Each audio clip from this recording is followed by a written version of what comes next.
The Jesse Jackson Jr. Show. The Jesse Jackson Jr. Show.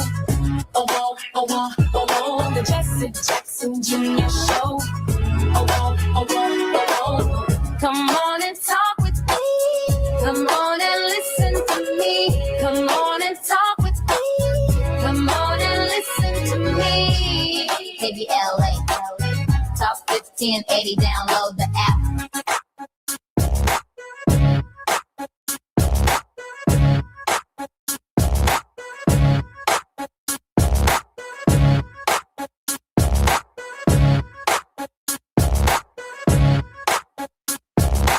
I'm Jesse Jackson Jr. Welcome forward to the Jesse Jackson Jr. Show on KBLA Talk 1580. Hey, everybody. We're still here. Civilization did not end last night at 8 p.m. as promised by the President of the United States, Donald Trump, and none other than P.L. De Silva on Worldwide with P.L. De Silva and Rear Admiral Norman Hayes, our very special guest.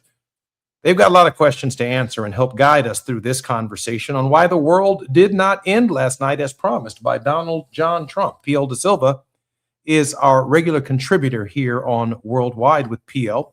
And P.L. is a scholar, a philosopher, a teacher. He's worked in backroom diplomacy, worked with the State Department and intelligence agencies around the world, and is one of those figures in our global intelligence community that helps connect the world and solve problems that those who are the face of politics cannot solve. I'm particularly honored that P.L. De Silva, international scholar practitioner in global affairs, diplomacy, media, peace building, and human security, with over 40 years of experiential knowledge and expertise in backroom negotiations in deeply divided society, is our regular contributor. P.L., welcome forward to the Jesse Jackson Jr. Show. Thank you so much, Jesse. We have so much to talk about. P.L., just before I bring the Rear Admiral on, P.L., we're both here. The world did not end last night. Let me give you an opportunity to take the first shot at that just before I bring our very special guest on. Right. So, in my humble opinion, I think President Trump was looking for an off-ramp, and the countries in the Gulf were also desperate not to have an explosion, and therefore they impressed upon the Pakistanis to, get a rabbit out of a hat.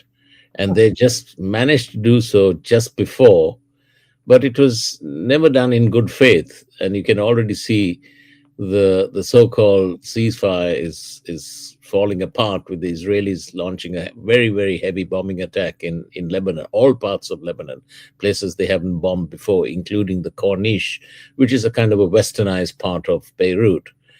And of course, the Iranians being attacked and the Iranians attacking back. They've just attacked Tel Aviv and the UAE and other countries, in resisting this war of aggression that the Israelis and the Americans have waged against the Iranian people and their civilization, if we are to believe President Trump.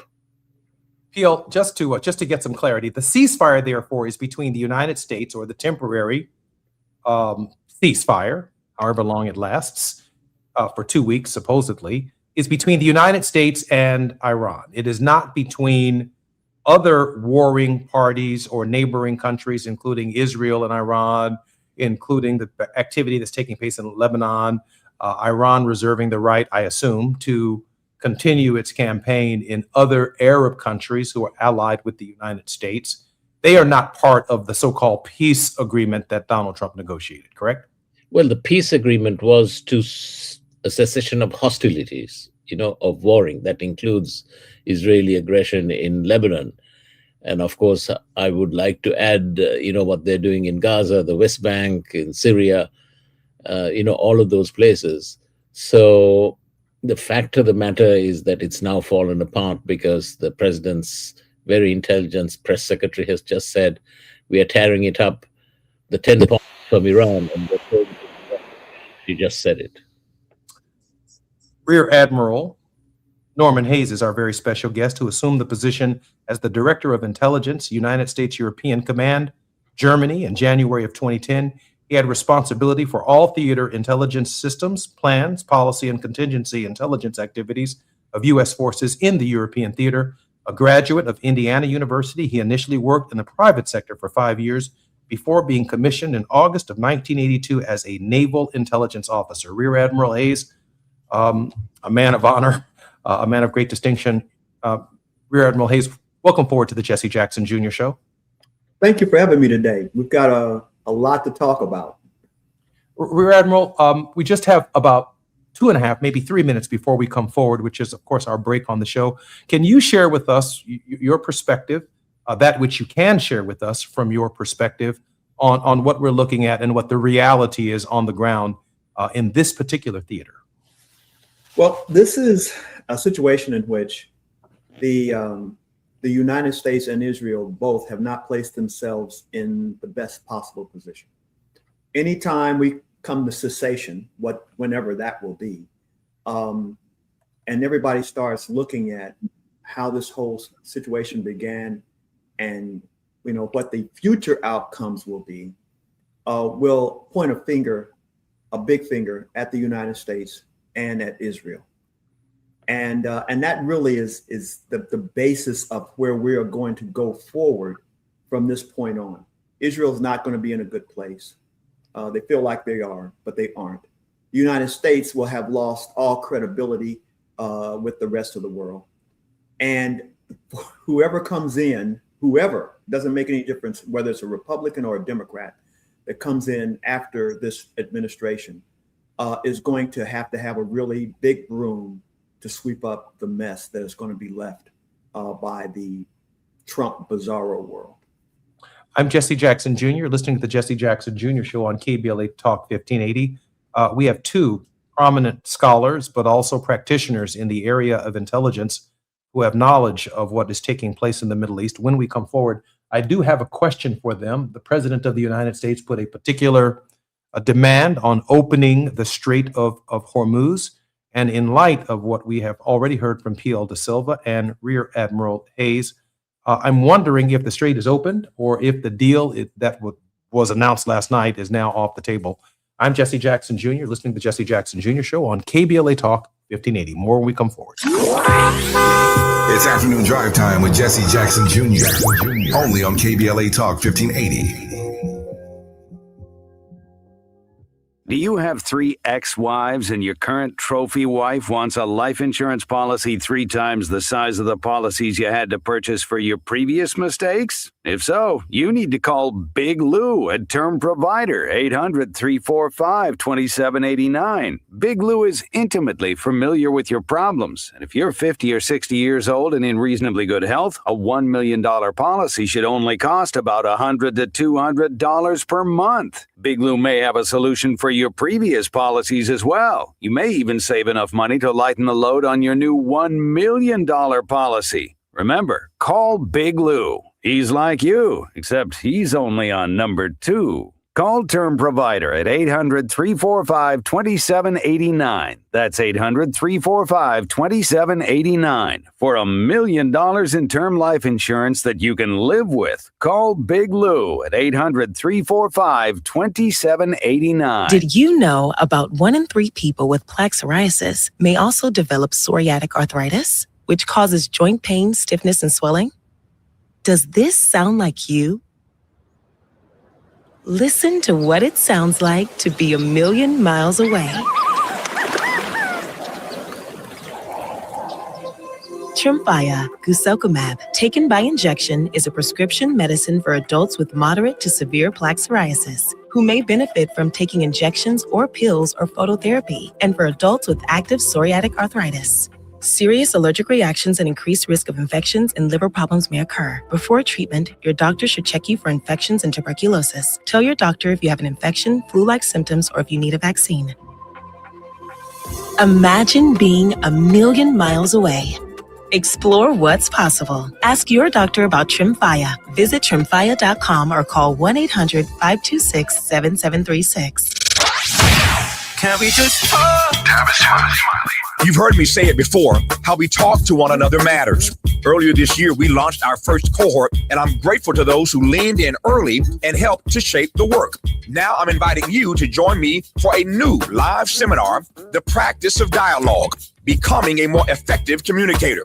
This is a small group experience designed to help you strengthen how you communicate in your work, your relationships, and your everyday life. Space is limited to keep the experience personal and interactive. So if you're ready to take your communication to the next level, now is the time to focus on the skills that make conversations meaningful. The new 4-week cohort begins Monday, May 4th, and there's a nice discount for early bird registrants. Visit TavishTalks.com to learn more and reserve your place today. That's TavishTalks.com, because better conversations don't just happen, we practice them.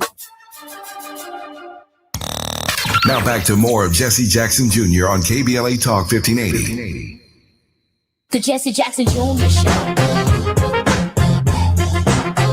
The Jesse Jackson Jr. Show. The Jesse Jackson Jr. Show. The Jesse Jackson Jr. Show. King Folly, drop the beat. Come on and talk with me. Come on and listen to me. Come on and talk with me. Come on and listen to me. KBLA Talk 1580. Download that. I'm Jesse Jackson Jr. Welcome forward to the Jesse Jackson Jr. on KBLA Talk 1580. Civilization, as Donald Trump promised, did not end for the Iranian people last night at 8 p.m. In fact, the government shared with us that a peace deal or some kind of ceasefire, some kind of temporary ceasefire had been entered into, negotiated by the Pakistanis. The last time Rear Admiral Norman Hayes was on our program, he talked about 3 T's and the MELs. And the MELs included moral, ethical leadership, or moral, ethical, and legal leadership. Rear Admiral Hayes, please process what we are looking at through the 3 T's and the MELs that have so guided your career. Well, I think one of the most important things is when you're put into a position of leadership, wherever it may be. I don't care if you're trying to lead a team at McDonald's. If you don't have any solid base of what good leadership principles are, good personal principles are, then you're not going to be successful. I'm just going to tell you right now. Because if they're supposed to be looking at you to be able to understand and know and to grow, then you have to have already established some level of baseline results that you want to have. And those baseline results have to be built upon something that is solid. So when I came to the acknowledgement of that during my time in the Navy, I realized it was important to be able to actually put in writing, in indelible ink, those things of how you were going to act, how you were going to treat others, how your decision-making process was going to go, and then how then to bring everyone together in a team to be able to move forward. One of those things that may not be in that MELs and the 3 T's is vision. And you have to have a vision, the vision that you've put forth so far here, Jesse, in terms of this podcast and bringing this information out to others. If you don't have a vision, if you don't know where you want to go, then you have nothing. And I think that's really the basis of how I came to that and the importance of it. We don't build leaders anymore, just tell you up front. And we have to learn again how to build leaders, because leaders aren't born. Nobody is born saying, hey, I'm a leader. They have to learn, understand, be taught. They have to be nurtured, just like you would nurture a child up to saying, hey, now you have a responsibility and you need to work on that responsibility for the rest of your life. That's the same thing if you want to be a good leader. If you want to be a great leader, you're always going to be tired, because it's about everything that you want to do for others, not what you're trying to do for yourself. Rear Admiral, have our leaders been truthful, trustworthy, and transparent in the process that began this conflict and the mission also appears, at least from my perspective, to be creeping. It changes every single day. Yeah. There doesn't seem to be the very off-ramp that PL De Silva shared with us that they were looking for in this one instance. But the three T's and the MELs, moral, ethical, legal, or moral, ethical leadership, seems to be something that's clearly absent in terms of honesty and integrity with the American people. Oh, absolutely so. The way you move forward and the way you're going to be judged in the future is how you represented yourself, how you represented your organization, how you represented your country. And that means that you have to tell the truth, even when it's painful. You have to go forward and you have to present something that everyone can understand. When you have conflicting, people in a organization or an administration talking, and they don't speak with one voice, and then that voice being authoritarian in terms of an authoritarian meaning that, hey, I am the author of it and I hold to this. So that is that piece that you want to be able to have. But in every instance, you have to tell the truth. Now, understand this. This is an important aspect. If you don't say anything about something, all right, and no one ever asks the question, and you don't want to really talk about it, you can do that. But if someone asks the question, you better have an answer ready for them, an answer in which is going to be believable, an answer in which you are not putting yourself or that answer in jeopardy of being found out to be a falsehood. You can't do that. That is not part of the way we do business in this country, especially the government. So tell the truth. And this since day one, this particular administration has not told them the truth on anything.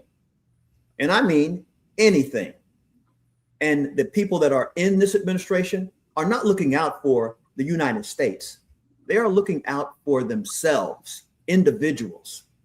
I want this. I'm going to get this out of the government. I'm going to get this out of this job. And that is only going to lead to ruin. And like I said, the mess that has to be cleaned up after this administration leaves is going to be extraordinarily painful on the government itself, and it's going to be equally painful on the people of this country. PL, I agree with the Rear Admiral that truthfulness has been lacking, transparency has been lacking, and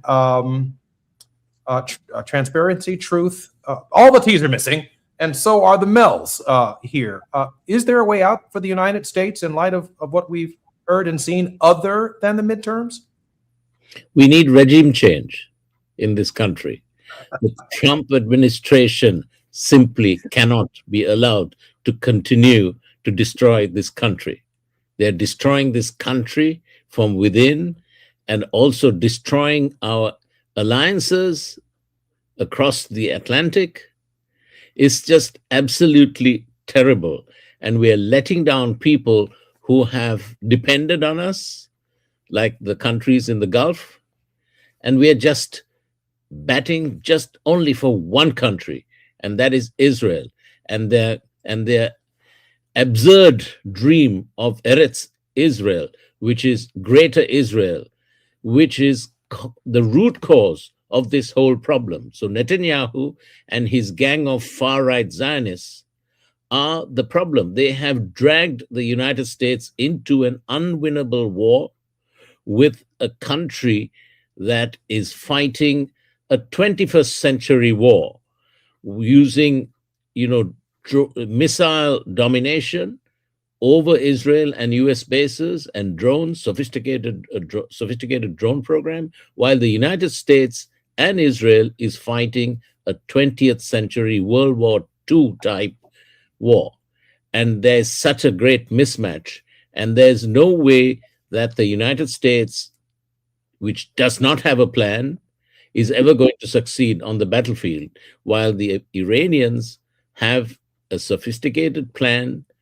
They have thought about this for more than 20 years, very deeply, and they're sticking to their strategy, and they are turning the screw inch by inch on the Israelis and on the United States forces on the ground, as well as countries that are hosting US bases. So this is a huge problem. And I don't think that the Trump administration has the wherewithal or the wit to understand what's happening. And that means that they have, in principle, lost the plot. PL, the President of the United States had one central demand that led to a very grotesque tweet during the Easter season and on Easter Day. I'm wondering if this ceasefire has resolved his chiefest concern, that the Hormuz Strait be opened immediately. Has that happened or has it not happened? You see, before he started this quixotic, tilting at windmills kind of, campaign, the Strait of Hormuz was open. There was no issue, right? And then even after the conflict, countries that were not allied to the United States or Israel were allowed to, traverse not the main channel, but a side channel by Qasem Island. And they were paying a toll to the Iranians, either in yuan or through a cryptocurrency called Tron. So and Tron apparently takes 3 seconds, and once confirmation is given, the vessels are allowed to traverse the Hormuz. And remember, trying to send the Navy to a very inhospitable Strait of Hormuz is totally idiotic. You'll get all your vessels sunk. It takes you about 2 hours and 49 minutes if you're going at 17 knots, and it's sheer cliffs on each side, right, on the Iranian side, and there's no way, and it's peppered with caves, with missiles, with artillery, with drones, underwater drones. There are like 29 mini subs. I mean, it's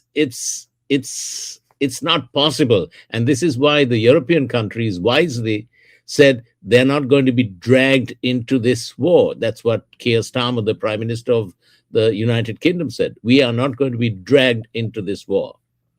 PL, I also I took an interesting position yesterday when I saw the Iranian people willing to offer their lives as human shields on the bridges and the power plants.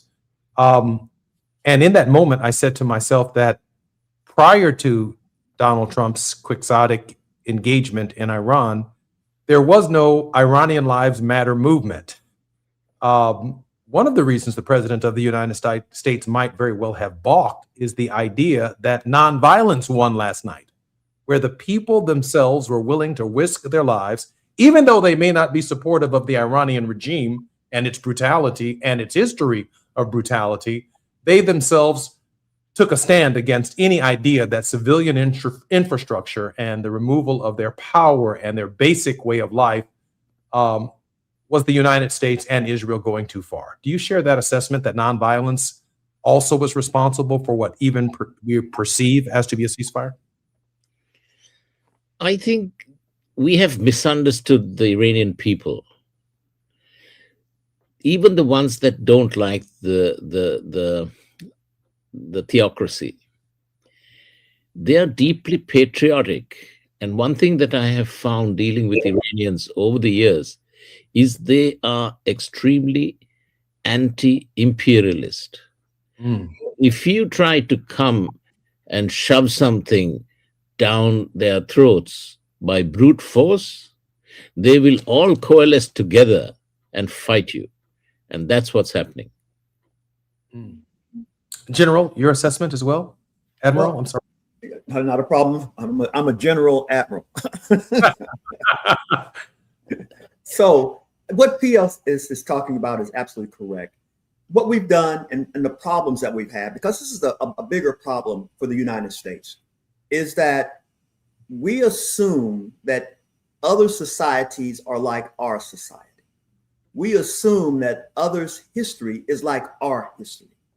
And so by doing that, we do not, at the right level, understand the country and their society and their culture. And yeah, this is one of those things where we said, hey, you're gonna You're going to go and attack Iran. You're going to drop some bombs because you're not going to put troops on the ground.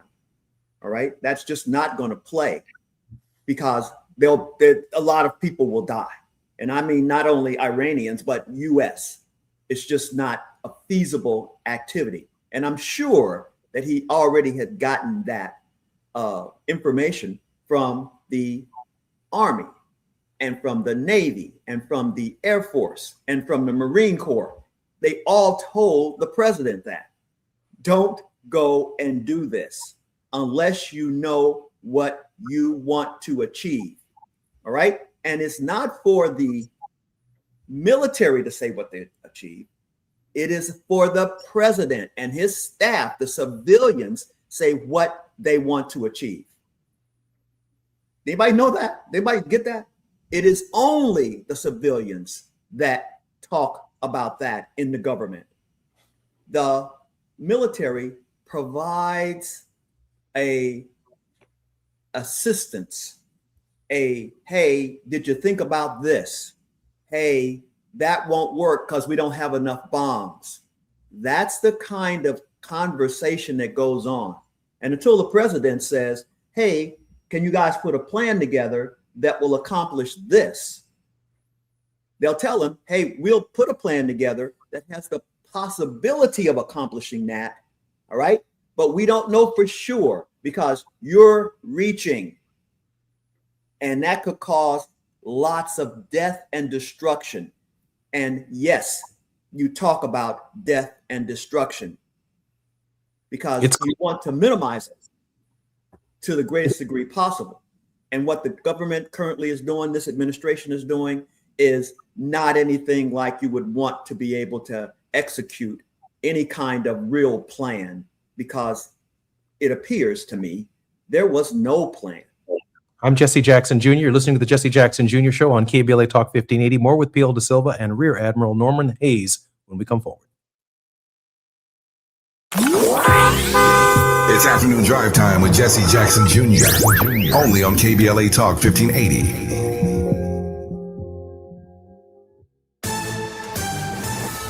I'm Amber Payton with BIN News Now. Rapper Offset remains hospitalized in Florida after being shot at a casino, but is in stable condition and expected to recover. Police arrested 2 people, including rapper Lil TJ, who has since bonded out and is facing charges unrelated to the shooting. Did I shoot? Oops, it's crazy. The incident comes less than 4 years after Offset's Migos bandmate Takeoff was killed in a shooting in Houston. Black Los Angeles Mayor Karen Bass says her focus for LAPD has shifted from growth to simply maintaining staffing levels.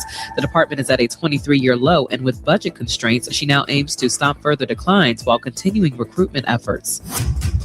And tickets for the Obama Presidential Center in Chicago go on sale May 6th ahead of its June 19th opening. Admission starts at $30 for adults with discounted pricing for children. The Obama Foundation is a nonprofit collaborator of the Black Information Network. Get BIN News Now on demand 24/7 on the iHeartRadio app. Think It Up is an initiative to activate student-powered, teacher-led learning projects. Students and teachers, how can you spark great learning experiences in your classrooms today? Join at thinkitup.org. This is the KBLA Sports Minute with Ray Richardson. The Lakers are now 0-3 without Luka Doncic and Austin Reeves. LeBron also did not play Tuesday night against Oklahoma City. He's got a sore foot. The absence of the Lakers' big three set up an easy win for OKC at Crypto.com, 123-87. A game like this, without LeBron, Doncic, and Reeves, should raise concerns among Lakers fans about the overall talent on the Lakers roster. The Clippers beat Dallas last night, 116-103, 34 points for Kawhi Leonard. UConn women's basketball coach Gino Auriemma finally made a direct apology to South Carolina coach Dawn Staley. Auriemma called Staley late Tuesday afternoon to apologize for starting a heated confrontation between the two coaches after Friday's Final Four game in Phoenix. Auriemma released a generic apology on Saturday, but did not mention Staley's name in his statement. No debates, no speculation, just the info you need. That's your KBLA Sports Minute. I'm Ray Richardson on KBLA Talk 1580.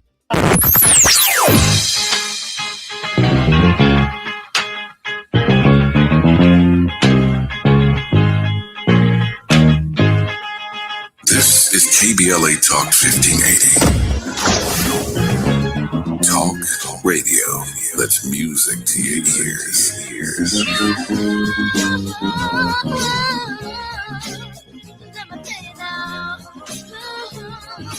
We're unapologetically progressive. KBLA Talk 1580. We've got a lot to talk about. Hi, I'm Zoe Williams, aka the Voice of Reason, encouraging you to join me weekdays from 7 to 9 p.m. for the world's most intriguing relationship radio roundtable. Every night, I facilitate and encourage our loyal listeners to participate in the most engaging relationship discussions you'll hear anywhere. So make it a point to rendezvous with me, Zoe Williams, the Voice of Reason, Monday through Friday, 7 to 9 p.m. Pacific Standard Time. Trust me, your relationships will never be the same. The VOR is on fire tonight. Unapologetically progressive. KBLA Talk 1580. We've got your black. It all comes down to this, folks. Yep, the entire season is on the line. But my throat has officially thrown in the towel. Sounds like you need Vicks VapoCool drops. They're max strength and vaporize sore throat pain. Whoa! These VapoCool drops hit fast. Speaking of fast, did you just see that play? Yeah, he vaporized that ball. That pun should have come with a penalty. Vaporize sore throat pain with Vicks VapoCool drops. Use as directed. LifeLock, how can I help? The IRS said I filed my return, But I haven't. 1 in 4 tax-paying Americans has paid the price of identity fraud. What do I do? My refund, though. I'm freaking out. Don't worry, I can fix this. LifeLock fixes identity theft guaranteed and gets your money back with up to $3 million in coverage. I'm so relieved. No problem. I'll be with you every step of the way. 1 in 4 was a fraud-paying American.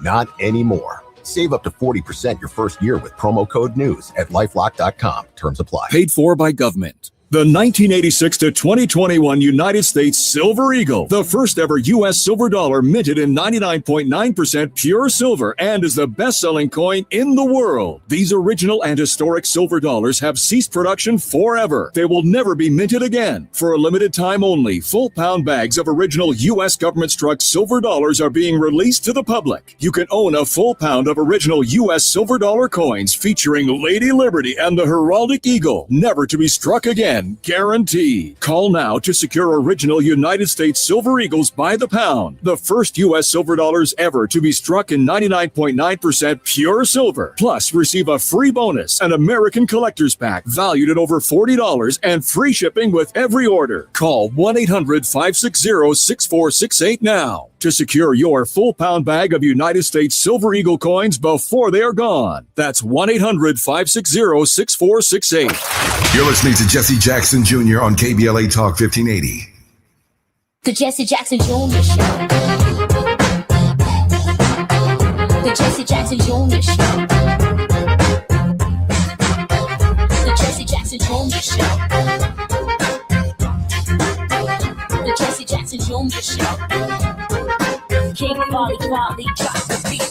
Come on and talk with me. Come on and listen to me. Come on and talk with me. Come on and listen to me. KBLA Talk 1580.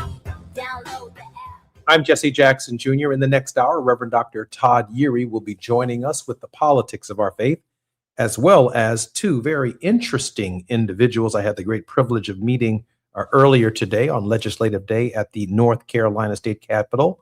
Patrick Curry and Marcus Bass will be joining us to talk about the Leandro decision, as well as the Divine Nine's lobbying efforts here in the state of North Carolina, which should be a model for how our organizations lobby legislative bodies across the country. More on that in the next hour.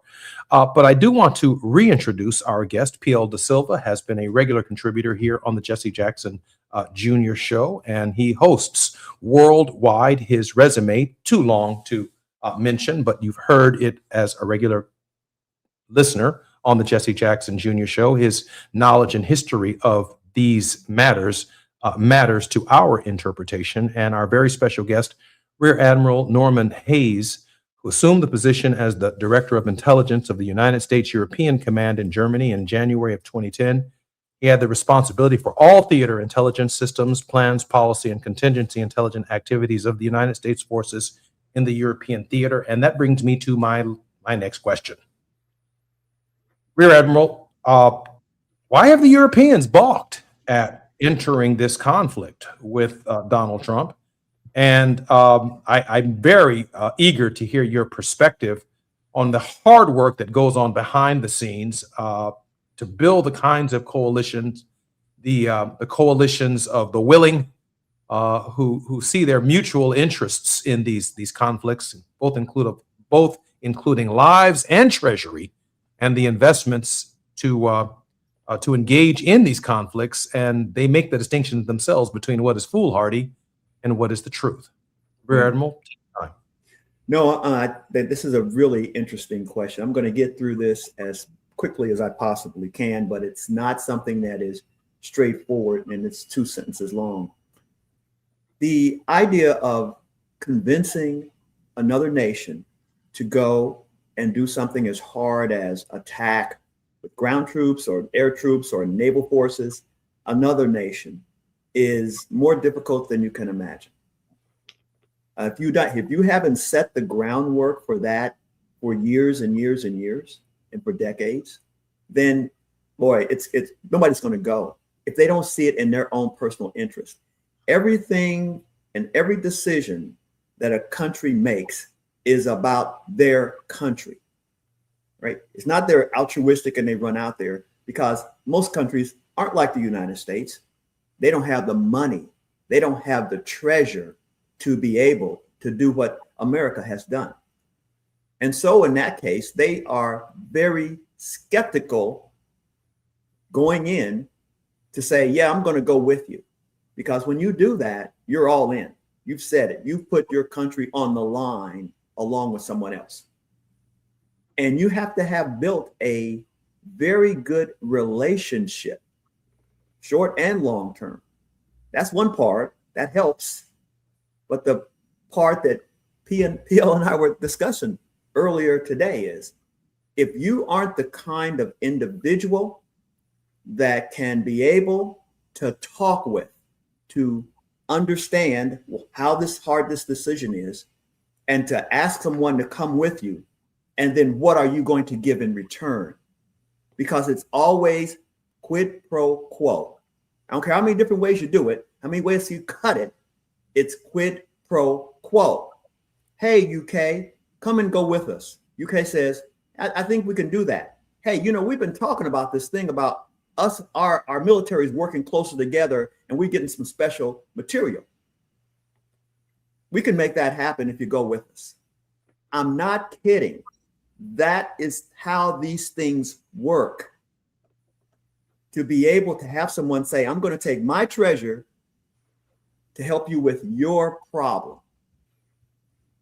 And so the situation that we see here today is that there was no problem in the Middle East. Okay? And the United States and Israel said, hey, let's make a problem. Let's go and bomb Iran. And then Israel says, let's go bomb everybody. All right? Literally. Right? As part of that, to expand that war. That is ridiculous, because neither of those efforts have an end point. Israel's not going to invade Lebanon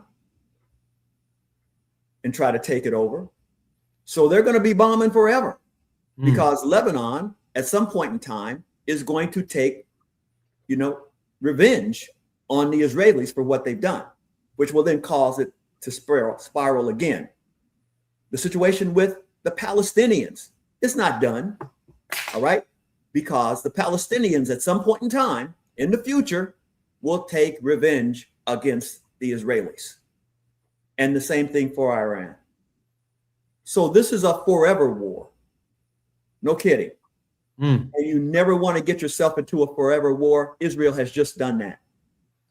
PL, it's hard for me to imagine that given who Secretary Hegseth is not promoting at the Pentagon, the positions that he is holding men and women who have careers in the military and stand next in line to assume the kind of advisory leadership that the Rear Admiral is talking about, that Pete Hegseth or the President of the United States are getting this kind of advice from anyone close to them about building the relationships necessary to conduct the kind of operation that the president thinks is something that he can intervene in for a few weeks and get out and declare victory. PL, what's going on in the White House in terms of how that information is being communicated to the president and to the Secretary of Defense or War?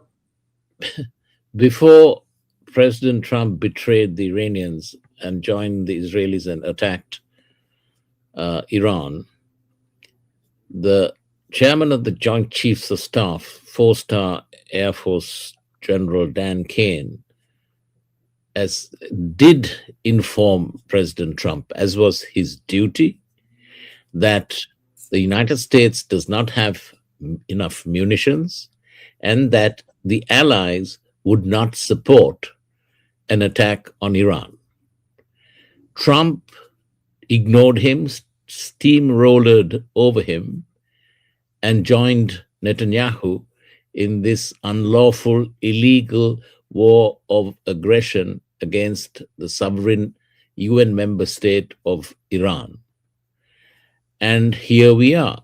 So nobody is going to follow the United States into this bear trap. I mean, basically, Trump has put his foot in a bear trap. You know what a bear trap is, with big steel claws, and it's clamped on his foot. Either he cuts his foot off or he has to do something. He is desperate. The United States is hurting. You saw a Spec Ops, we saw a Spec Ops operation go south near Natanz. And we lost, I think, aircraft, an F-15, A-10 Warthog, Spec Ops, Hercules aircraft,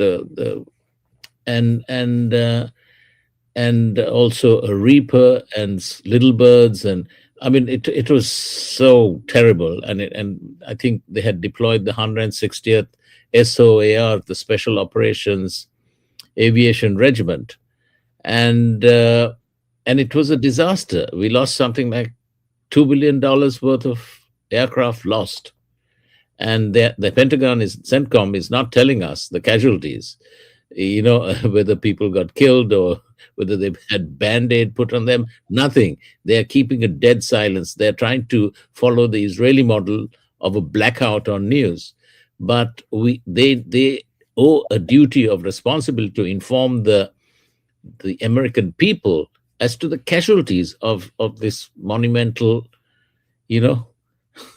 mistake. I'm Jesse Jackson Jr., listening to the Jesse Jackson Jr. Show on KBLA Talk 1580. More with PL De Silva and Rear Admiral Norman Hayes when we come forward.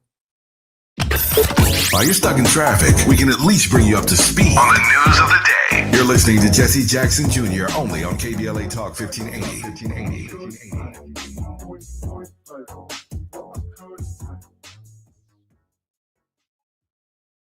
Get the 411 on 411. Saturday, April 11th. Join us at Victory Park in Pasadena for the Altadena Build Together Fair from 11 a.m. to 4 p.m. For those impacted by the Eaton Canyon fire, if you've been asking, where do I start? How do I rebuild? Who can help? This is for you. We're bringing together the resources, the experts, and the support you need all in one place. Plus, music, food, and activities for the whole family. Visit actionaltadena.com. The Altadena Build Together Fair, because rebuilding starts together. From station to stage, LA Metro connects you to the artistic heart of Los Angeles. Celebrate this National Arts Month with Metro, exploring galleries, theaters, and cultural spaces across the city. Art isn't just where you end up, it's how you get there. We're at Doolin's on Crenshaw. It's a special place where the neighborhood comes together. Got the fried chicken, the catfish, the candied yams, the mac and cheese. It's all delicious. I'm Isaac Bryan. I represent the Crenshaw District in the California State Legislature, and I'm supporting Tom Steyer for governor of California. California is under attack, and we need a fighter who's going to come in on day one and stand up for California values and push back. That person is Tom Steyer. Tom and I have been fighting together for the better part of a decade. Tom is the only candidate supported by smart justice because Tom has stood on the front lines of racial justice, economic justice, and true solidarity. Tom is the real deal.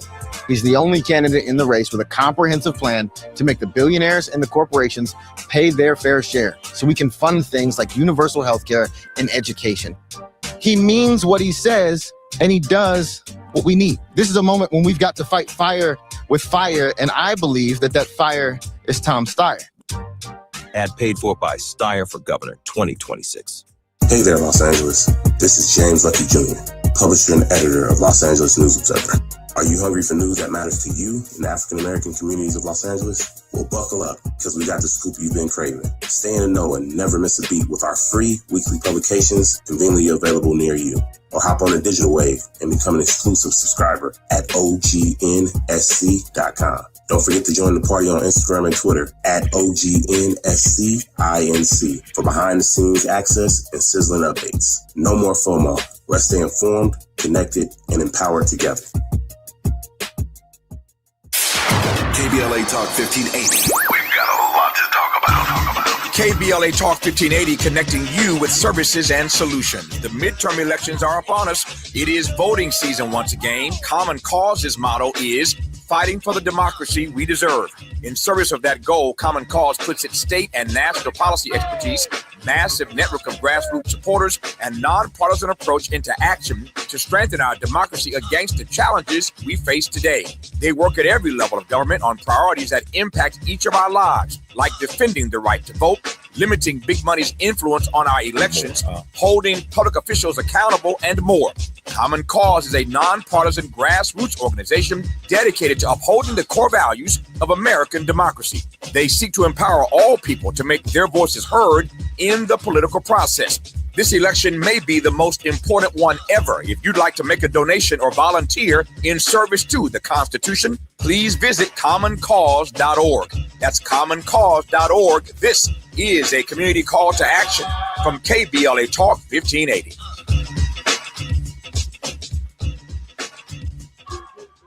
Ready to order? Yes. We're earning unlimited 3% cash back on dining and entertainment with the Capital One Saver Card. So let's just get one of everything. Everything? Fire everything. The Capital One Saver Card is at table 27, and they're earning unlimited 3% cash back. Yes, Chef! This is so nice. Had a feeling you'd want 3% cash back on dessert. Ooh, tiramisu. Earn unlimited 3% cash back on dining and entertainment with the Capital One Saver Card. Capital One, what's in your wallet? Terms apply. See CapitalOne.com for details. Progressive knows that for business owners, vacations hit different. But hey, at least you finally took a vacation. And look at that. You only answered 53 calls, 84 emails, onboarded one new hire, and covered for Chris while he's out on paternity leave, and you did it all from a kayak. Because you, my friend, know how to relax. All right, you may not know how to take a day off, but you do know both your personal and business auto insurance needs can be covered in one place with Progressive. So at least that's relaxing, right? Progressive Casualty Insurance Company and affiliates, not available in all states or situations. Now back to more of Jesse Jackson Jr. on KBLA Talk 1580. The Jesse Jackson Jr. Show. The Jesse Jackson Jr. Show. The Jesse Jackson Jr. Show. The Jesse Jackson Jr. Show. King Folly, drop the beat. Come on and talk with me. Come on and listen to the me. Come on and talk with me. Come on and listen to the me. KBLA. Download the app.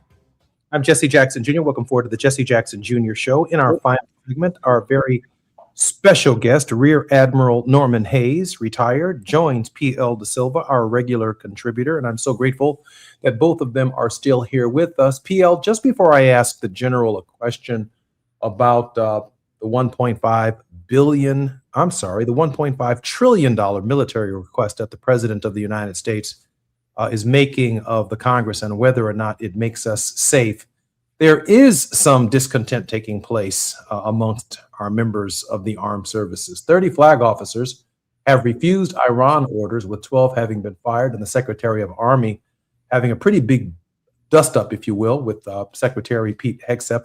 Can you share with us how our men and women, from your perspective, are coping with these illegal orders? I do know that Senator Kelly has also raised serious concerns about non-compliance. So this is a serious problem which the Trump administration is not wanting the American public to know about, that there is discontent and a lack of support from senior officers, generals and admirals, 30 flag officers. And that's a big number. 12 of them were fired. And then when it came to the turn of the Secretary of the Army, he just basically had a massive fight with Pete Hegseth and refused to resign. And there shows the kind of pushback that the Trump administration is getting from senior officers in the military, as well as the lower ranks. I mean, you saw that the USS Gerald Ford is out of commission. That was a kind of a near mutiny on board, which nobody wants to talk about. The sailors basically stuffed the toilets with toilet rolls, and the toilets didn't function. 5,000 on board. And then there's this mysterious fire in the laundry room that went on for 30 hours. So we don't know the exact details, but that the biggest and most expensive and most modern aircraft carrier, the USS Gerald Ford, is out of commission. So go figure. There's lots of things like this happening. And I think that the Trump administration is straying into dangerous terrain. Rear Admiral Hayes, I know that $1.5 trillion recommended by the President of the United States to the Congress, being one of the largest single annual commitments to military spending, I believe, in human history, given that the United States was already exceeding the numbers under previous budgets. I'm wondering if that kind of spending makes Americans more or less safe. And the reason I raise that question is the president says it will come at the expense of Medicare, Medicaid, and domestic spending programs. Rear Admiral? Yeah. This is one of those things where I don't want to be able to get emotional about this. But I have a completely different perspective on military spending, having spent money, and I mean not hundreds of dollars, but tens of millions, hundreds of millions of dollars personally in the positions that I had. And we need to be able to get better, all right, in how much money that we put forward into our military. And it is important that we do that. We have to have reality come home and look at what our responsibilities are, first at home, then around the world. No one is going to attack the United States. All right? May I say that again? No one is going to attack the United States. Why? We're an island. All right. So nobody's going to come across the borders attacking us. You understand? We're an island. We are a 6-hour plane ride from Europe. We're a 12-hour or 10-hour plane ride from China. Actually, 12-hour plane ride from China. So nobody's going to have an amphibious attack against the United States. So we don't need all of the things we think we need. Okay? That's a fact. Nobody can, they can't dispute that. Everybody likes to have their new toys. Everybody wants to have the best jet. But let me tell you, the best jet in the world right now is the F-15. Do you know when the F-15 first flew? 1970s. Okay? That's when the F-15 first flew. And it is now still one of the top fighters in the freaking world. It ain't the F-35. The F-35 does other things. But if you want somebody to go out and shoot down other planes or to drop bombs or do this, that's the plane. It is extraordinary, to say the least. And it's been improved over the years. So what do we need this for? Are we fighting aliens? No, we aren't. We have to be able to reel in these things, continue to do the research for new things, all right? But we have to be able to get this under control. So the amount of money we're spending is not the amount of money we need to spend, and we need to look other places. And you have to look home first before you're looking at how much money I'm going to spend on defense. Because to be honest with you, there is no real ROI, return on investment, in military spending, right? And you have to really, if you want to look at it, ask anybody, what's your ROI on military spending? Nobody's going to attack the United States, all right? If China thought they could get away with it, they'd have done it already. If Russia thought it was in their best interest, they would have done it. They are not going to. And so we have to look at reality as opposed to some sort of dream. And when we get to that point, we get smarter, we get leaner, our forces will be much more powerful, and we will use them in ways in which we are able to go forth and make sure that our people are being taken care of, are being saved, are being kept safe. Rear Admiral Hayes? Yes, sir. Thank you very much for your service to the American people and for keeping us safe in ways that we know and ways that we don't. We're so grateful for your service. PL De Silva, always honored to have you as our regular contributor. Looking forward to our conversation next week. I'm Jesse Jackson Jr. More on KBLA Talk 1580 when we come forward. KBLA 1580 Santa Monica. I'm Amber Payton with BIN News Now. Rapper Offset remains hospitalized in Florida after being shot at a casino, but is in stable condition and expected to recover. Police arrested 2 people, including rapper Lil TJ, who has since bonded out and is facing charges unrelated to the shooting. Did I shoot Offset? It's crazy. The incident comes less than 4 years after Offset's Migos bandmate Takeoff was killed in a shooting in Houston. Black Los Angeles Mayor Karen Bass says her focus for LAPD has shifted from growth to simply maintaining staffing levels. The department is at a 23-year low, and with budget constraints, she now aims to stop further declines while continuing recruitment efforts. And tickets for the Obama Presidential Center in Chicago go on sale May 6th ahead of its June 19th opening. Admission starts at $30 for adults with discounted pricing for children. The Obama Foundation is a nonprofit collaborator of the Black Information Network. Get BIN News Now on demand 24/7 on the iHeartRadio app. Think It Up is an initiative to activate student-powered, teacher-led learning projects. Students and teachers, how can you spark great learning experiences in your classrooms today? Join at thinkitup.org. Is this the time? This is the KBLA Sports Minute with Ray Richardson. NCAA women's basketball experts are not expecting much from UCLA next season. Despite winning the national championship on Sunday, UCLA is not in the preseason top 25 poll. Losing 8 seniors and not having any top 100 recruits are major factors why UCLA may have significant issues next season. On the other side of town, the USC women's basketball team is ranked number 6 in the preseason top 25. USC will have All-American Juju Watkins back. Plus, they have the nation's number 1 recruiting class coming to campus in the fall. Texas Southern is looking for a new men's basketball coach. Johnny Jones is leaving the HBCU program to become an assistant coach at LSU under Will Wade. Jones was at Texas Southern for 8 years. He led Texas Southern to 4 appearances in the NCAA tournament and was 90-49 in the SWAC. No debates, no speculation, just the info you need. That's your KBLA Sports Minute. I'm Ray Richardson on KBLA Talk 1580. When the story gets twisted, who's going to tell the truth? When they cut the microphones, who's still talking? When history gets rewritten, who remembers what really happened? We do. KBLA Talk 1580. Black media isn't just important right now, it's essential. Because when mainstream outlets move on, we stay. When the headlines ignore our communities, we don't.